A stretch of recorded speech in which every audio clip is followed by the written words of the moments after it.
नमस्कार.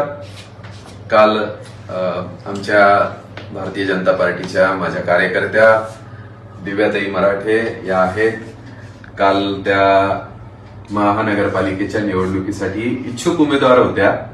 त्यांना अपेक्षा होती उमेदवारी त्यांना मिळेल, पण ती मिळू शकली नाही आणि त्या अपेक्षेमधून त्यांचा त्रागा वाढला, त्या रागवल्या, त्यांनी पक्षाकडे रोष व्यक्त केला. त्यांची इच्छा होती त्यांनी सगळ्यांना काल भेटावं, त्यांना कोणी समजवावं, पण काल अतिशय अचानक शिवसेनेने तोडलेली युती आणि त्यामुळे आम्ही सगळे धावपळीमध्ये फॉर्म भरण्याची धावपळ याच्यामध्ये आपले ज्येष्ठ नेते त्यांना काल उपलब्ध होऊ शकले नाही, भेटू शकले नाहीत आणि त्यामुळे त्यांचा राग अधिक वाढत गेला. त्या जरा रुसल्या, त्या मी उपोषणाला बसल्या होत्या, पण हे सगळं एका गैरसमजातून झालेलं आहे की त्यांची चूक नाही अपेक्षा करणं, आणि नेत्यांनी भेटायला पाहिजे होते पण नेते व्यस्त होते, तर तेही काल त्यांना उपलब्ध होऊ शकले नाही.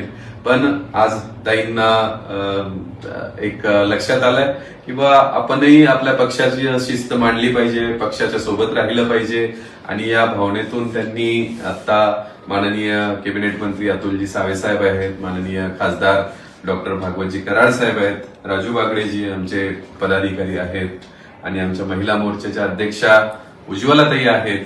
उज्ज्वलाताईंनी त्यांची रात्री खूप काळजी घेतली, त्या अगदी एका पालकाच्या नात्याने त्यांच्यासोबत उपस्थित होत्या, आणि आता माननीय नेत्यांच्या हस्ते त्यांनी पाणी घेऊन उपोषण सोडलंय. आणि हे सोडताना कसली अपेक्षा नाहीये, फक्त माझं ऐकून घ्या, हा त्यांचा एक हट्ट होता.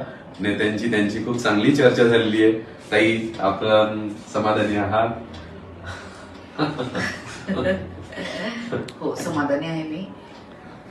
आणि बोला बोला बोला, तुम्ही बोला. मी जे मीडिया समोर बोलली, कराड साहेब, मी हक्काने बोलली सावे साहेब, कारण मी त्यांच्याशीच भांडू शकते. अजून याच्या पुढेही भांडणार मी. मला काही मिळालं तर मी त्यांच्या पुढे हट्ट करणार आणि त्यांच्याशीच भांडणार. अनेक महिलांच्या समस्या होत्या, त्या मांडल्या, त्यांनी त्या पण सोडवल्या आणि त्यांनी मान्य केलं.